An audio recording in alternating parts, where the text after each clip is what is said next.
Hello. In this video we're going to look at a business application of a sampling distribution for a population mean. Okay. So, a waiter believes that the distribution of his tips, sorry about that, is slightly skewed to the right with mean $9.40, standard deviation $4.10. He usually waits on about 60 parties over a weekend of work. Alright, so what we're looking at for the trait is here what he earns in tips, right? And that is per party. And the population then would be all the parties possible that he could serve. So, trait is the tip money per party. Population, all parties. Okay. Now, in this particular case, then it has this is mu, right? This is the standard deviation, and here is n, the number of parties that he serves. And here they say here that this is only slightly skewed to the right. He feels that the distribution is only slightly skewed to the right. Because of this word "slightly," that's a very important word. What that really translates to is saying it's approximately normal. Okay, it's good enough. So it doesn't matter whether it's skewed to the right or to the left. Because of that word "slightly," we know that, oh, okay, we can use basically normal distribution. Okay, so we're going to estimate the probability that he'll earn at least $650. Okay, so let's take a look at that first part. All right. So let's write in here, mu is 940, sigma 410, n is 60. Okay, let's go ahead and calculate the standard deviation of the sample means. So that's going to be sigma over square root of n, which is 410 over the square root of 60, and that's about, I'm going to go out several decimals only because the book is seems to require so much precision. 529308. Like personally, I'd use like 0.53, you know, something like that. But we'll go to that kind of accuracy. Now, so I will approximate to about 0.53 so that when I draw my distribution, right, here's what I'd find. Here in the center, 9.40. Then I add 0.53, so I'd have 9.93, 10.46, 10.99, and then going here to the left. Oh, actually, you could do this to the left. I'm not going to bother because they're looking to see that he earns at least $650, which means he's going to have to earn on the high side. So we're looking for samples here on the high side to the right of the mean. Now, what we would have to have, remember the earnings, what you earn, or what he earns in a weekend, is basically equal to the number of parties, right, times the amount per tip, amount of tip per party. Right. So that's how you come up with what he earns. So for example, let's just do a quick example. If you look at the mean, what that would be saying is how much would he earn if he earned $9.40 on average and served 60 parties. So you'd have 60 parties times $9.40 for each of those 60 parties. That means that weekend he would earn $564. Okay.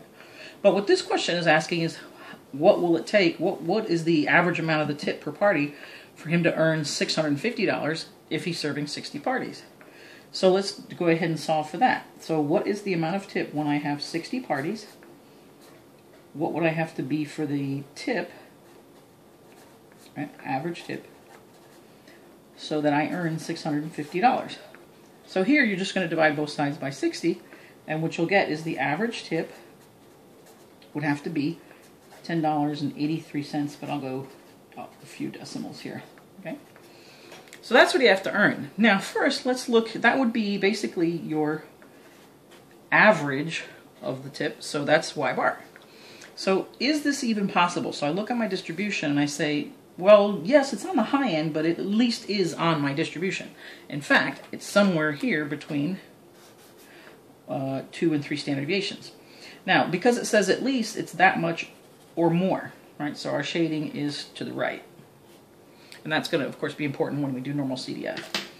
All right, so now what we want to do is find out what's the probability of getting this sample mean or something higher. So let's find the z-score for this. So like the z-score then would be sample value minus mean over the standard deviation, right? So we're going to have 10.8333 minus 9.40 all over 0.529308. And I'll get a z-score of 2.707932. Again, I usually don't go to the accuracy, I'm just doing it because of the book requirements. Now I do normal CDF from that z-score to infinity or 100. So 2.707932 to 100. And the chances of that happening are obviously very, very slim, but they're there. And depending on what decimal you have to round to, that's where you round to. So if you have to go to the 4th decimal, for example, you would say 0.0034. Okay?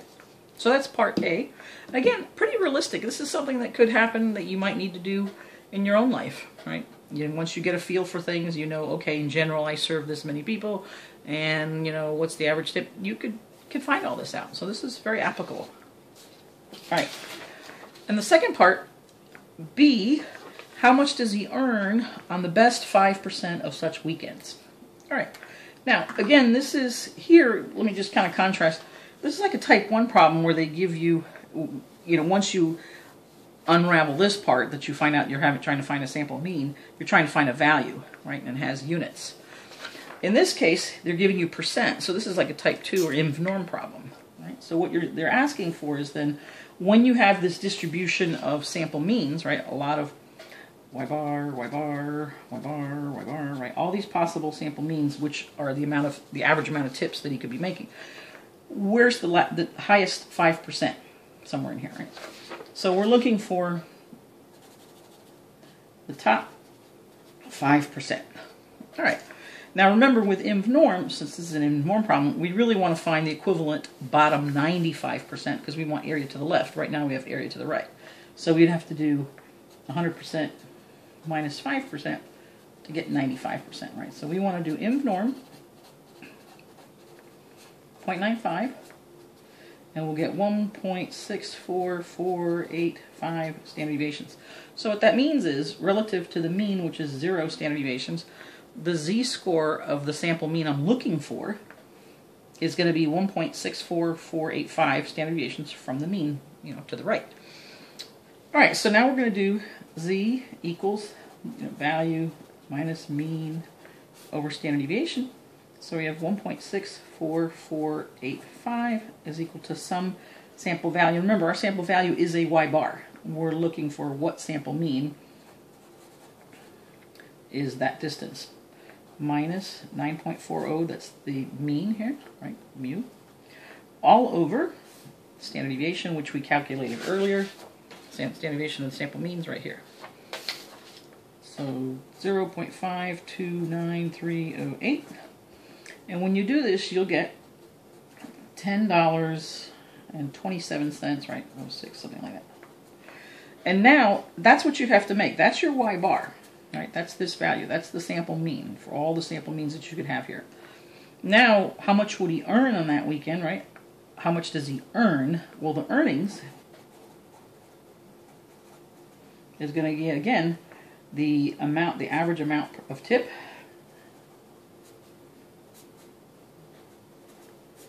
times the number of parties, right?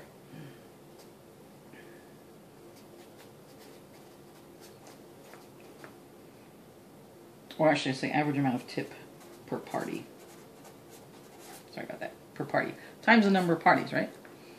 So, let me pause it. Fix that a little bit. Okay, so that's the average amount of tip per party times the number of parties, right?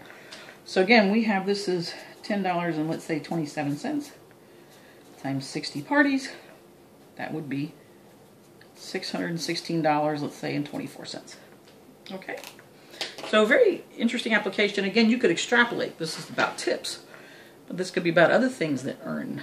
Like, it could be mowing lawns, could be selling widgets on the internet. Who knows, right? All right. So thanks so much for listening.